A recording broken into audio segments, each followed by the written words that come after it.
So hello, what's up mga ka-J-Vlog? Welcome ulit sa panibagong video. And for today's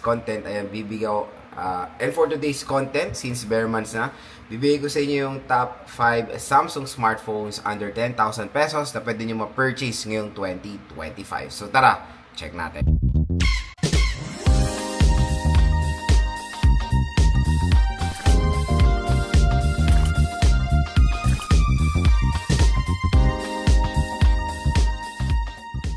So and for today's video, top 5 Samsung smartphones ang ating itatackle for today since malapit ng payday at parati namang sale ngayon sa online at sobrang mura lang. Kaya kung interested kayo makuha ng mga sobrang mura, ito mga Samsung devices na to, dito lang tayo pupunta sa ating view products dahil meron pong special voucher na naghihintay para sa inyo. Up to 1,000 pesos off po ang pwede nyo makuha. So yun nga, sobrang benta ng mga Samsung devices ngayon, especially yung mga A-series. And sobrang nag-sale kasi sila ngayong 2025. Nung June nagsimula yan, sobrang nag-sale sila at grabe, hataw na hataw si Samsung na nakikipagsabayan na sa mga transient companies na sobrang mura rin at yung mga ibang brands. So syempre ako nag-decide ako, why not? Bigay ko sa inyo yung top 5 Samsung na pwede nyo mabili under 10,000 pesos. Syempre, alam ko naman sa atin, karamihan is merong mga certain budget lang pagbibili ng smartphone. At ito na yung perfect time bumili ng inyong device. So, yun nga, lumabas na rin ang mga bagong labas na A-series ngayon. At, kumbaga, medyo mahal pa yung SRP nun. Mas nakakatuwa na mura na yung mga older A-series pero updated pa rin sa latest operating system. So again, ito pong video na to is just a guide para sa inyo kung nagde-decide kayo bumili ng isang Samsung smartphone ngayong 2025. And of course, i-share din natin yung presyo niya ngayon sa online. So top 5 sa ating listahan is of course the very popular ngayon sa Samsung Galaxy A07. Samsung Galaxy A07, meron tong SRP na 5299 for the 4GB 64 at 5990 for the 4GB 128. So below 6,000 pesos itong device na to. At ang maganda kasi dito kung bakit gusto to ng mga consumers is of course the chipset. So yung chipset niya is a MediaTek Helio G99 processor at when it comes sa presyo niya sa online, there's a possibility na makuha nyo lang to ng 4,000 plus yung 4GB 64 nito. Kasama na pag in-apply nyo yung ating voucher. Again, up to 1,000 pesos off ang pwede nyo makuha when it comes sa ating voucher. Si Samsung Galaxy A07 ay merong 6.7 inches PLS LCD display na merong resolution na HD plus 720p with 90Hz screen refresh rate. So again, ito po yung successor sa A06 4G or sa A06 LTE. And wala pa rin tayong any source or nasasaga when it comes sa A07 5G. Pero alam ko, marirelease din yan ng ilang mga buwan. Kasi ganun yung nangyari sa A06 4G. After few months, lumabas din yung A06 5G. So let's hope mura din yung A07 5G. Pero again, itong panglima natin is napakasulit naman when it comes to specifications sa below 6,000 pesos price segment. Syempre, out of the box sa Android 15 to with One UI version 7. Syempre, malaki yung chance na ma-update po to sa Android 16 and One UI version 8 next year. So, when it comes sa longevity talaga, again, lahat ng mga sasabihin ko, mga Samsung devices dito, matik ma-update po yan sa mga latest software next year. Kasama yung mga yan. When it comes sa kanyang camera, meron tayong 50 megapixel dual camera. Sa battery naman, meron siyang 5,000 mAh na removable battery with 25 watt fast charging rate. So, syempre, alam nyo naman, pag Samsung Slim Box lang po yan, or wala po itong charger out of the box. So, yes, yung binili ko itong A07, wala po tayo nakuha charger out of the box.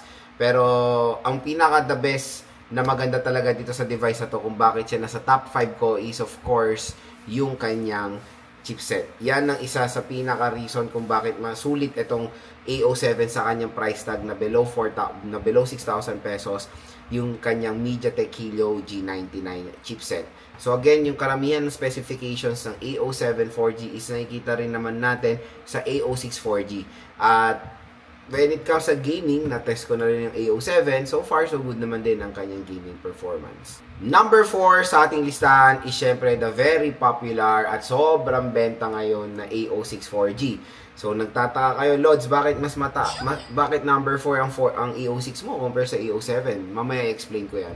So the A06 4G mga idol is meron tong 4GB 64 at 4GB 128. Pero pinaka the best kasi dito when it comes sa 4GB 64 niya, super duper affordable, around 3,000 plus lang siya ngayon.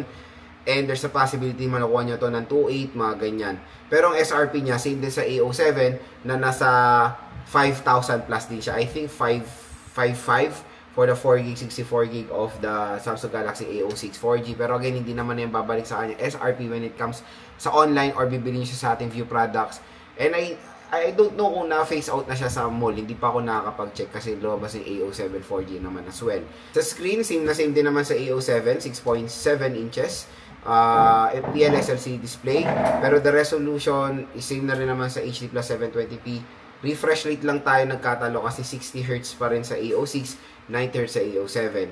And yun nga, same lang naman sila ng variant 4GB 64 at 4GB 128GB of internal storage. Same din na battery na 5,000 mAh na removable battery with 25W fast charging at pareho rin. Lahat naman ng mga Samsung ngayon, mga mapamura o mapamahal, lahat po sila slim box na or wala ng any charger out of the box. So, sabihin ni Lods, bakit number 4 ang A06 mo compare sa A07? And again, the chipset of the A06 4G is a MediaTek Helio G85. So, syempre, mas upgraded yung A07 4G.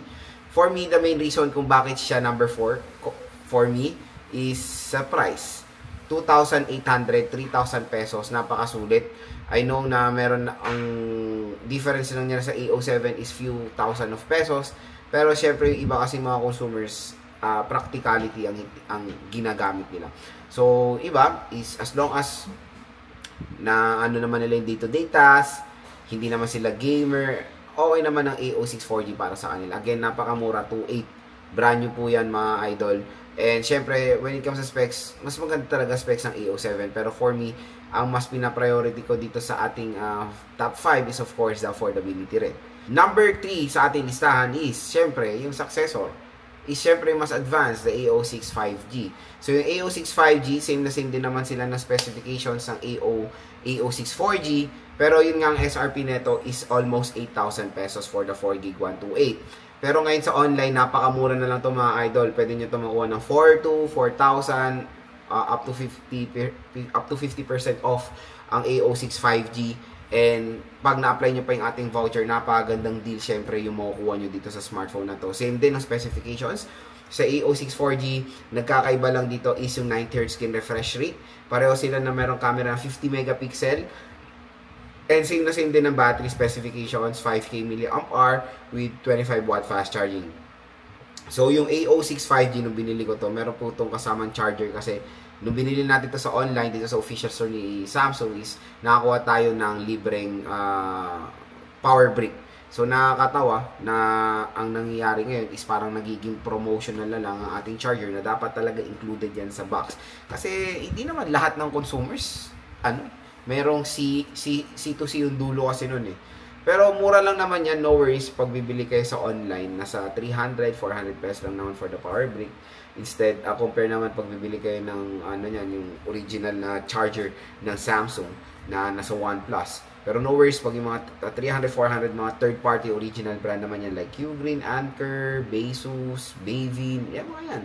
Mura-mura lang naman yan and okay na okay naman.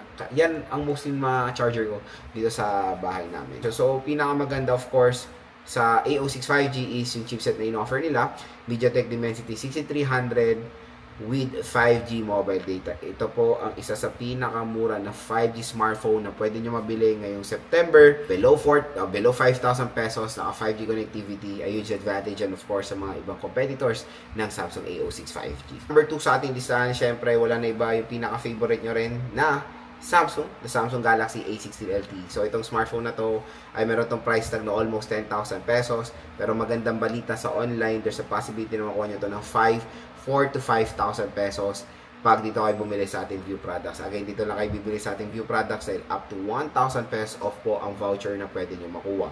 So, yung specifications ng A16 LTE, same din naman sa A06, 6.7 inches. Pero syempre, itong pinaka nangyari sa A16 LTE is of course the display, Super AMOLED display. And Full HD Plus 1080p with a 90Hz screen refresh rate tayo dito sa smartphone na to. Ito po ang isa sa pinakamaganda na display na na-experience ko sa mga smartphones ngayon 2025. And kahit na last year ito lumabas, again, yan pa rin isang napaka-advantage niya. Even sa mga mid-range, advantage yan ng A16 na meron lang AMOLED. Dito po, Super AMOLED display. And when it comes sa pagiging mabilis malobat, no worries, hindi naman siya mabilis malobat even though Super AMOLED siya. Kasi maganda rin yung software optimization ni Samsung when it comes sa battery dito sa device na to. Na meron siyang usage pattern, kumbaga pinag-aaralan ng device ang inyong paggamit using machine learning at nakakatipid din ng battery pagtagal. Since last year ito na-release is Android 14 siya with One UI version 6, pero magandang balita, pwede po natin ito ma-update sa Android 15 with One UI version 7, and syempre there's a possibility na pwede nyo pa ito ma-update next year. So longevity sa Samsung A16 LTE talagang matagal na matagal po yan mga idol. Chipset is the MediaTek Helio G99, same na same din. Same na same din sa A07, kaya ang dami talaga nangugulan when it comes dito sa two smartphones na to. Camera is 50 megapixel main camera and a 13 megapixel front-facing camera. Pagdating sa battery, meron tayong 5,000 mAh na removable battery. I think lahat ng mga Samsung A series ngayon na sobrang mura, isa sa 5K mAh battery capacity. So with 25 watt fast charging rin to, na same din sa mga ibang Samsung Galaxy A series din. Pero again, slim box siya, wala po siyang charger out of the box. Pero nung bumili tayo nito, nung I think June ko to nabili, merong pa promo si Samsung na free charger. So nakakuha tayo ng promotional charger niya, yung 25 watts, and yes, when it comes sa fast charging rate dito, is so super duper convenient mag-charge dito sa A16 LTE. And yun nga, ang reason ko kung bakit number 2 to is of course pinaka dito display. Napakaganda ng display ng A16 LTE and even the 5G. Dahil Super AMOLED sila. Talagang, pag naglalaro ko dito, na-enjoy ko, including COC. Yan lang mga nilalaro ko. ML, di naman naglalaro ng heavy games. And pag nanonood ako ng Netflix dito, super duper na-enjoy ko dahil napakaganda ng overall display ng Samsung Galaxy A16 LTE. At ang number 1 sa ating listahan is of course, wala na iba, Matic, the Samsung Galaxy A16 5G. So ito ang isa sa pinakamabenta rin na 5G device ngayong 2025. And again, the SRP of this smartphone is 14,000. Pero alam niyo naman ng video natin, below 10,000 pesos.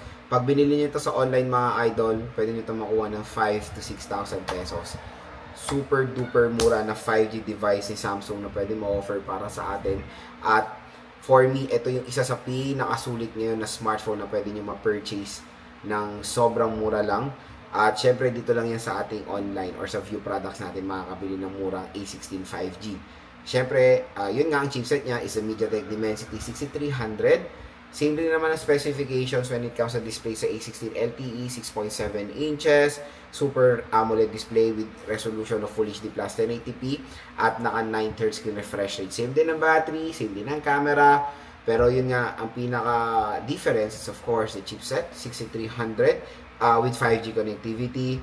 And when it comes to operating system, yung akin, na-update ko na yan sa Android 15 with One UI version 7. So yan po mga ka-J-Vlog ang ating top 5 Samsung smartphone na pwede nyo ma-purchase ngayong bare months, and hopefully nakatulong to sa inyo. Sobrang mura na lang po talaga ng mga Samsung devices ngayon sa online.